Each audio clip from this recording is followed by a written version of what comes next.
What do you think makes somebody a champion? What's helped to make you a champion? Yeah. And then what does it take to come back after that? What Yeah. would you coach somebody on if you were coaching somebody who'd Yeah. been through a tough time?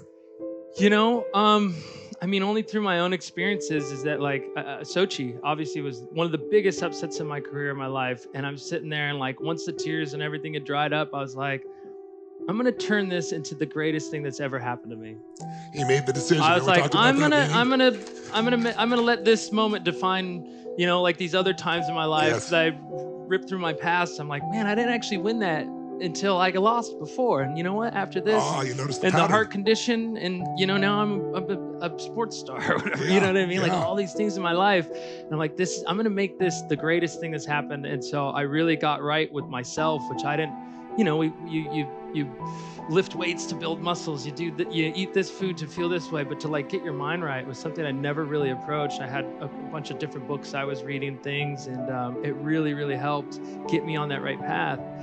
But I made that decision, you know, and I think for people to realize and understand is it's all up to you. Especially like when I go to a competition and I lose, I'm stoked. I'm like, great, you know. If I show up and win, I'm like, okay, I'm exactly where I need to be. I'm right on the track that I'm going. If I lose, I got this perfect crystal picture of where I need to be. You know, it's strange. I've always just kind of like had my eyes open to what was around me, you know, and things would just like come in and out of my life, and it was up to me to really dig deeper on those if it felt right, or just kind of, you know, pass and move on to the next thing. You know, like music, for example, that was something that just kind of came to me. I was competing at the X Games. I won the slopestyle event and the half pipe, which made me the athlete of the games, you know, which they called me. And you win a guitar and you win a car as the prize.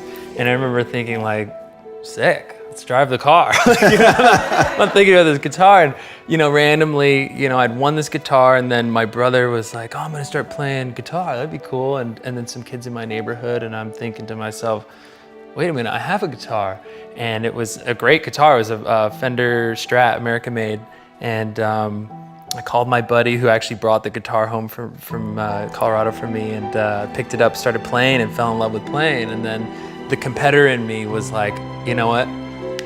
I want to do this. Like, no one knows, and I'm not going to tell you, but I'm going to train just as hard as I would train on a snowboard or something else, because maybe one day in the future I could actually be in a band.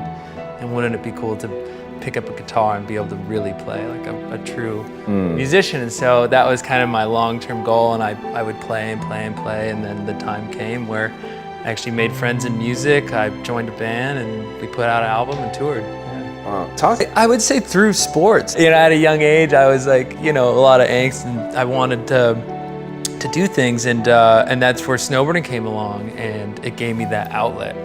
And you know, it was fun, and it was cool in the beginning, and then my parents were like, "Oh, maybe he's pretty good at it." People around the mountain are telling them I was pretty good, and so they put me into a competition, and it was a race, and I won. You know, I was pretty fast, and so this is like at 7. Yeah, right? like 6, 7, and I'd skied at 4. If you call it skiing, I basically I wasn't allowed poles because I would hit people. I was like really into the Ninja Turtles, and I was just like I had moves. I thought I had moves, and so yeah, I ended up not allowed poles, and then I would just like go into the trees, and they'd lose me, and they'd be all worried about where I was and what would happen, and so they're like, "Oh, we'll put him on a snowboard. He'll be falling. We'll keep track of him. It'll be great." And so obviously I figured it out pretty quickly.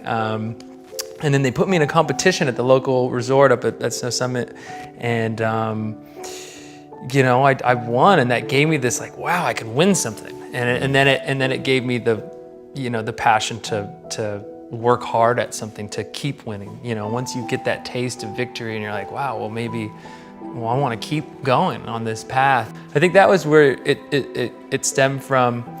And then the other huge component, which I'm sure if you read any other sports book or anything, it was I have an older brother, 7 years older than me. So a lot bigger, a lot stronger, a lot smarter, you know, and he was always beating me at everything I did.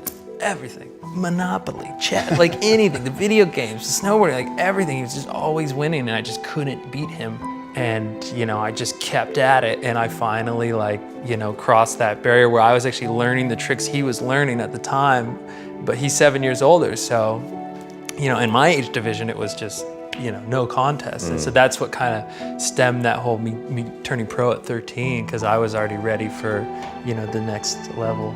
I just remember being like, I'm not gonna succumb to the peer pressure of this. I came here to compete, I'm feeling great, and I stuck to my, gut feeling there, and I won. I won $50,000 in a car. But yeah, it was a time where I just kind of stuck to it, and that was a big win for me. And that was kind of the first realization that I didn't have to follow the pack. I didn't have to do what everyone else said because it's what they want or what they should do or what you're supposed to do. I just kind of felt like, you know what, this is a point where I should make a stand. I should really be me and own it, and I did, and I won. It was pretty wild.